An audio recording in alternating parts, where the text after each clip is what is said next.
এখন গাঁৱত এটা পৰিয়াল আছিল। সেই পৰিয়ালটোত তিনিজন সদস্য আছিল, মাক দেউতাক আৰু তেওঁলোকৰ পুত্ৰ।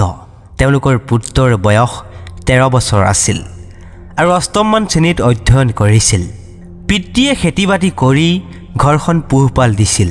পিতৃৰ নাম আছিল মুকেশ। মুকেশৰ এজন বন্ধু আছিল। সেই বন্ধুজনৰ নাম আছিল সঞ্জয়। সঞ্জয়ৰ ঘৰ মুকেশৰ ঘৰৰ ওচৰৰেই আছিল।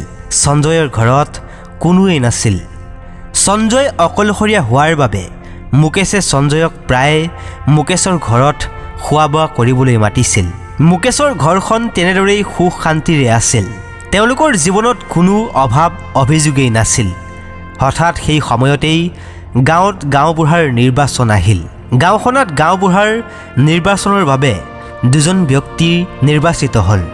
এজন বহুতো ভাল স্বভাৱৰ, আনজন আকৌ সেইজনৰ বিপৰীত। মুকেশৰ নিৰ্বাচনৰ লগত কোনো ধৰণৰ সম্পৰ্কই নাছিল, কিন্তু সঞ্জয় নিৰ্বাচনৰ লগত ওতঃপ্ৰোতভাৱে জড়িত আছিল।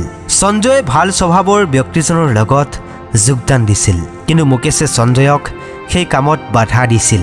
মুকেশে ৰাজনীতিৰ পৰা আঁতৰত আছিল। মুকেশে বাধা দিয়াত সঞ্জয়ে মুকেশক বুজাইছিল যে ভাল মানুহৰ লগত থাকিব লাগে। গোটেই গাঁৱতেই গৈ সঞ্জয়ে সেই ব্যক্তিজনক জয়যুক্ত কৰিবলৈ সকলোকে অনুৰোধ কৰি ফুৰিছিল। সেইবোৰ দেখি আনজন গাঁওবুঢ়াই সঞ্জয়ক লৈ জ্বলিছিল। তাৰপিছত নিৰ্বাচনত বেয়া স্বভাৱৰ গাঁওবুঢ়াজন জয়যুক্ত হ'ল। তাৰ পাছত জয়যুক্ত হোৱাৰ গাঁওবুঢ়াজনে সঞ্জয়ৰ ওপৰত প্ৰতিশোধ ল'বলৈ বিচাৰিছিল। তাৰ পাছত এদিনাখন মুকেশ ঘৰতেই আছিল। তেতিয়া সঞ্জয়ে আহি মুকেশক বজাৰ কৰিবলৈ যাবলৈ লগ ধৰিলে। সঞ্জয় আৰু মুকেশ দুয়ো বজাৰলৈ ওলাল। তেওঁলোক বজাৰলৈ যাব ওলোৱাত মুকেশৰ পুত্ৰ অশোকেও বজাৰলৈ যাবলৈ জেদ ধৰিলে। মুকেশৰ পত্নী শিলাই অশোকক বজাৰলৈ যাব বাধা দিছিল। যদিও অশোকে জেদ ধৰাত অশোকক লগত লৈ সঞ্জয় আৰু মুকেশ বজাৰলৈ ওলাল। বজাৰত গৈ তেওঁলোকে লাগতিয়াল সামগ্ৰীবোৰ ক্ৰয় কৰাত আৰম্ভ কৰিলে। বজাৰত সামগ্ৰী ক্ৰয় কৰাৰ সময়ত তিনিও ঘৰলৈ বুলি আহোঁতে হঠাতে সেই বেয়া স্বভাৱৰ গাঁওবুঢ়াজনৰ কিছু ব্যক্তিয়ে তিনিওজনকে আগুৰি ল'লে। আগুৰি ধৰাৰ পাছত তেওঁলোকে সঞ্জয়ক মাৰপিট কৰিব ল'লে। সঞ্জয়ক মাৰপিট কৰা দেখি মুকেশৰ সহ্য নোহোৱাত মুকেশ তেওঁলোকৰ মাজতেই সোমাই গ'ল। মুকেশ মাজত সোমোৱা দেখি মহেশৰ গাত হাত উঠালে। মুকেশৰ গাত হাত উঠোৱা দেখি মুকেশৰ পুত্ৰ অশোকো তেওঁলোকৰ মাজত সোমাই গ'ল। গোটেইবোৰৰ মাজতেই মাৰপিট আৰম্ভ হ'ল। মাৰপিটৰ সময়তেই মুকেশে মূৰত দুখ পালে আৰু লগে লগেই মুকেশ মাটিত ঢলি পৰিল। তাৰপিছত মুকেশে অশোকৰ ডাঙৰ চিঞৰ শুনি মুকেশে অশোকৰ ফালে চালে। অশোকৰ ভিতৰত বহুতো বেয়াকৈ আঘাত পালে। আনফালে সঞ্জয়ো মাটিত পৰি আছিল আৰু সঞ্জয়ৰ মূৰৰ পৰা অহৰহ তেজ বৈ আছিল। মুকেশে যেন তেনে থিয় হৈ প্ৰথমে অশোকৰ ওচৰলৈ গ'ল আৰু পিছত সঞ্জয়ৰ ওচৰলৈ গ'ল। সঞ্জয়ৰ ওচৰলৈ গৈ মুকেশে অনুভৱ কৰিলে যে সঞ্জয় এতিয়া আৰু এই পৃথিৱীত নাই। সেইবোৰ দেখি মুকেশ বহুতো চিন্তিত হ'ল। তাৰপিছত মুকেশে কোনোমতে অশোকক দাঙি নি ওচৰৰ চিকিৎসালয়লৈ লৈ গ'ল। মুকেশে অশোকক চিকিৎসালয়ত ভৰ্তি কৰোৱাৰ পিছত হঠাৎ মুকেশক আৰক্ষীয়ে আহি গ্ৰেপ্তাৰ কৰিলে। গ্ৰেপ্তাৰ কৰাৰ পিছত মুকেশে আৰক্ষীক প্ৰশ্ন সুধিলে, আপুনি মোক কিয় গ্ৰেপ্তাৰ কৰিছে? আমাকতো গাঁওবুঢ়াৰ মানুহে মাৰপিট কৰিছে। তেতিয়া আৰক্ষীয়ে ক'লে, আমি জানো কোনে কাক মাৰিছে। আৰক্ষীয়ে মুকেশক ক'লে, তুমি তোমাৰ বন্ধুক মাৰিছা। সেই কথা শুনি মুকেশৰ হাত ভৰি কঁপিবলৈ ধৰিলে, কাৰণ মুকেশে সেইবোৰ কথা সপোনতো ভাবিব নোৱাৰে। আৰক্ষীয়ে মুকেশক গ্ৰেপ্তাৰ কৰি থানালৈ লৈ গ'ল আৰু লকআপত বন্ধ কৰি দিলে।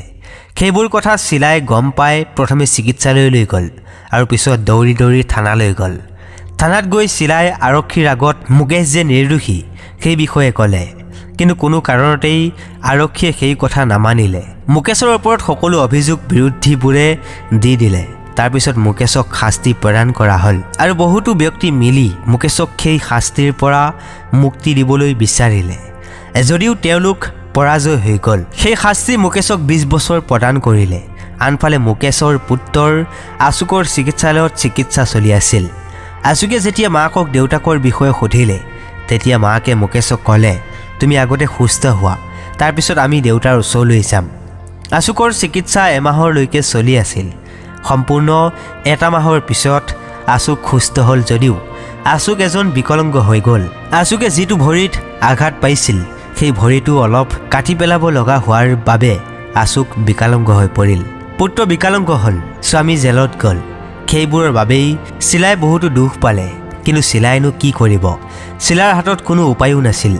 তাৰপিছত চিলাই আশুকক লৈ জেললৈ গ'ল। তেতিয়া মুকেশে দুয়োকে গোটেই কাহিনী ক'লে। আনফালে আশুকে দেউতাকক সেই অৱস্থাত দেখি বহুতো দূষিত হ'ল। মুকেশৰ চকুত চকুপানী দেখি আশুকে মুকেশক ক'লে, দেউতা আপুনি নাকান্দিব, আপোনাৰ ইয়াৰ পৰা বাহিৰলৈ মই উলিয়ান। সেই কথা শুনি মুকেশে আশুকক ক'লে, এই কথাটো সম্ভৱ নহয়। যি মানুহে মোক জেললৈ পঠাইছে সেইবোৰ মোৰ ওপৰত সম্পূৰ্ণ মিছা তথ্য গোটাই ইয়ালৈ পঠাইছে। তেতিয়া আশুকে মুকেশক ক'লে, দেউতা আপুনি চিন্তা নকৰিব, মই এটা ডাঙৰ চাকৰি কৰিম আৰু তাৰপিছত আপোনাক ইয়াৰ পৰা বাহিৰলৈ উলিয়াম। পুত্ৰৰ মুখত দেউতাক মাকে সেইবোৰ কথা শুনি আচৰিত হোৱাৰ লগতে আশুকক দুয়ো পিতৃ মাতৃয়ে মিলি উৎসাহিত কৰিলে। তাৰপিছত তেওঁলোকৰ লগ কৰা সময় সমাপ্ত হ'ল। তাৰপিছত চিলাই আশুকক লৈ ঘৰলৈ গ'ল। ঘৰ পোৱাৰ পিছত আশুকে মাকক ক'লে, মা মই এগৰাকী আৰক্ষী অধীক্ষক হ'ব বিচাৰোঁ, যাতে মই মোৰ দেউতাক জেলৰ পৰা বাহিৰলৈ উলিয়াব পাৰোঁ। আশুকৰ মুখত সেই কথা শুনি চিলাই বহিলৈ কান্দিবলৈ ধৰিলে আৰু ক'লে, যদি সঁচাকৈ তেনেকুৱা হোৱা হয় ভাল আছিল, কিন্তু এতিয়া তোমাৰ ভৰিখনৰ বাবে তুমি আৰক্ষীত যোগদান কৰিব নোৱাৰিবা। তাৰপিছত আশুকে বহুতো সময় চিন্তা কৰিলে। চিন্তা কৰি আশুকে ক'লে, ঠিক আছে, নহ'লে মই এগৰাকী ডাঙৰ অধিকাৰী হ'ব খোজোঁ, যিটো চাকৰি মই বিকলাংগ হৈও কৰিব পাৰোঁ। তাৰপিছত চিলাই আশুকৰ মূৰত হাত দি আশুকক আশীৰ্বাদ দিয়াৰ লগতে কান্দিবও ধৰিলে। তাৰপিছত আশুকে স্কুললৈ গ'ল আৰু ভালকৈ পঢ়া শুনা আৰম্ভ কৰিলে। তেনেদৰেই কষ্টৰে জীৱন পাৰ কৰি আশুকে স্কুলীয়া শিক্ষা শেষ কৰিলে। তাৰপিছত আশুকে পঢ়া শুনা কৰিবলৈ চহৰলৈ যাব বিচাৰে যদিও আশুকক পঢ়োৱাৰ সমৰ্থ নাছিল চিলাৰ। চিলাই দিন হাজিৰা কৰি যেনে তেনে পুত্ৰ আৰু তাইৰ পেট পোহপাল দিছিল। যেতিয়া আশুকে মাকক চহৰত গৈ পঢ়াৰ কথা কয় তেতিয়া আশুকক মাকে পঢ়াৰ খৰচ সুধিলে। মাকৰ কথাত তেতিয়া আশুকে বহুত খৰচ হ'ব, সেয়েহে মই আৰু পঢ়িব নিবিচাৰোঁ বুলি আশুকে চিলাক ক'লে। তেতিয়া চিলাই আশুকক ক'লে, তুমি যি সপোন দেখিছা সেই সপোন ভাঙিব মই কেতিয়াও নিদিওঁ। যেনেকৈ নহওক টকা যোগাৰ কৰিম, তাৰপিছত তুমি চহৰলৈ পঢ়িবলৈ যাবা। তাৰপাছত চিলা সেই ভাল স্বভাৱৰ গাঁওবুঢ়াৰ বাবে নিৰ্বাচনত অৱতীৰ্ণ হোৱা ব্যক্তিজনৰ ওচৰলৈ গ'ল। তাৰপিছত চিলাই তেওঁক গোটেইবোৰ কথা বিৱৰি ক'লে। চিলাৰ কথা শুনি ব্যক্তিজনে ক'লে, ঠিক আছে, মই যিমান পাৰোঁ আপোনাক সহায় কৰিবলৈ চেষ্টা কৰিম। তাৰপিছত চিলা নিজৰ ঘৰলৈ ঘূৰি আহিল।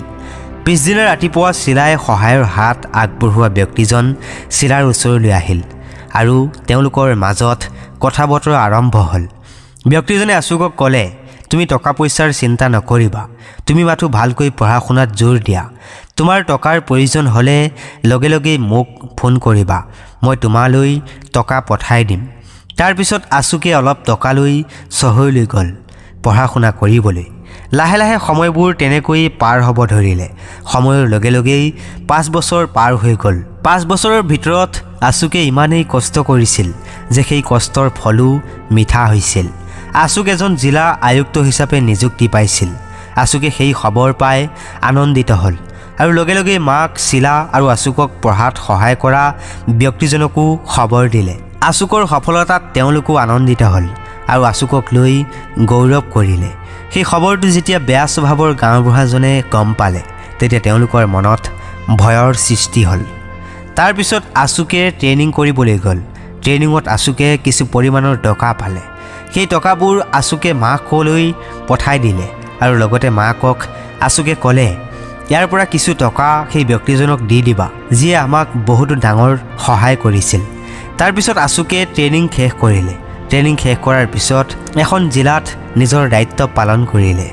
আশুকে চৰকাৰী বাসগৃহ আৰু চৰকাৰী গাড়ী লাভ কৰিলে।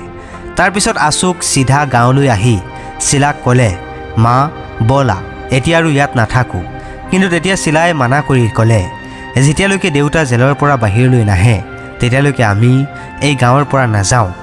লগতে আশুকক চিলাই এইটোও ক'লে যদি তুমি মোক এই গাঁৱৰ পৰা নিব বিচাৰিছা তেন্তে তুমি প্ৰথমে দেউতাক জেলৰ পৰা বাহিৰলৈ উলিওৱাৰ ব্যৱস্থা কৰা, তাৰপিছতে আমি এই গাঁৱৰ পৰা যাম।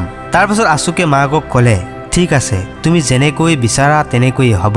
তাৰপিছত আশুক সেই জিলাৰ আয়ুক্তৰ ওচৰলৈ গ'ল, লগতে আশুকে সহায় বিচাৰিলে। আশুক আয়ুক্তগৰাকীক দেউতাকৰ গোটেই কাহিনী ক'লে। আয়ুক্তগৰাকীৰ সেই জিলাৰ আৰক্ষী অধীক্ষকে মাতে আৰু সেই বিষয়ে ভালকৈ তদন্ত কৰিবলৈ দিয়ে। আৰক্ষী অধীক্ষকে ভালকৈ তদন্ত কৰাত সেই কেছটো আকৌ আদালতত গ'ল। এবাৰ সেই বেয়া গাঁওবুঢ়াজনে একো কৰিব নোৱাৰিলে, কাৰণ জিলা আয়ুক্ত, জিলা আৰক্ষী অধীক্ষক আশুকৰ লগত আছিল। তদন্তৰ মাধ্যমেৰে মুকেশ আদালতত নিৰ্দোষী সাব্যস্ত হ'ল। তাৰপিছত মুকেশক জেলৰ পৰা উলিয়াই দিয়া হ'ল। মুকেশ জেলৰ পৰা ওলোৱাৰ পিছত গাঁৱৰ সকলোৱে আচৰিত হ'ল, কাৰণ গাঁৱৰ সকলোৱে মুকেশক দোষী বুলিয়েই ভাবি আছিল। তাৰ পাছত আচল দোষীক ধৰি আনি তেওঁলোকক শাস্তি দিয়া হ'ল। তাৰপিছত আশুকে মাক দেউতাকক লগত লৈ চৰকাৰী বাসগৃহলৈ গুচি গ'ল। কেতিয়াবা কেতিয়াবা তেওঁলোক গাঁৱলৈ আহি আশুকৰ পঢ়াত সহায় কৰা ব্যক্তিজনৰ খবৰ ল'বলৈ আহিল। এনেদৰে আশুক আৰু আশুকৰ পৰিয়ালে বহুতো কষ্ট কৰি জীৱন কটোৱাৰ পিছত এটা ভাল জীৱন পালে। যি মানুহ সদায় সত্যত থাকে তেওঁলোকক দেৰিকৈ হ'লেও ভগৱানে সহায় কৰিবই, সেয়াই যেন এই কাহিনীটোৰ প্ৰমাণ। সেয়ে সদায় সত্য পথত থাকি নিজৰ কাম নিজে নিস্বাৰ্থভাৱে কৰি যোৱাটো উচিত। প্ৰিয় দৰ্শক, এই কাহিনীটো আপুনি কেনে পালে, লগতে আপুনি কোন ঠাইৰ পৰা আমাৰ এই ভিডিঅ'টি উপভোগ কৰিলে কমেণ্টৰ জৰিয়তে জনাবলৈ একেবাৰে নাপাহৰিব। একেবাৰে শেষত আপুনি ভালে থাকক, সুস্থ হৈ থাকক, কুশলে থাকক। পুনৰ এটি নতুন ভিডিঅ'ত লগ পোৱাৰ প্ৰতিশ্ৰুতিৰে মই যিচু বৰ্মনে বিদায় লৈছোঁ। ধন্যবাদ।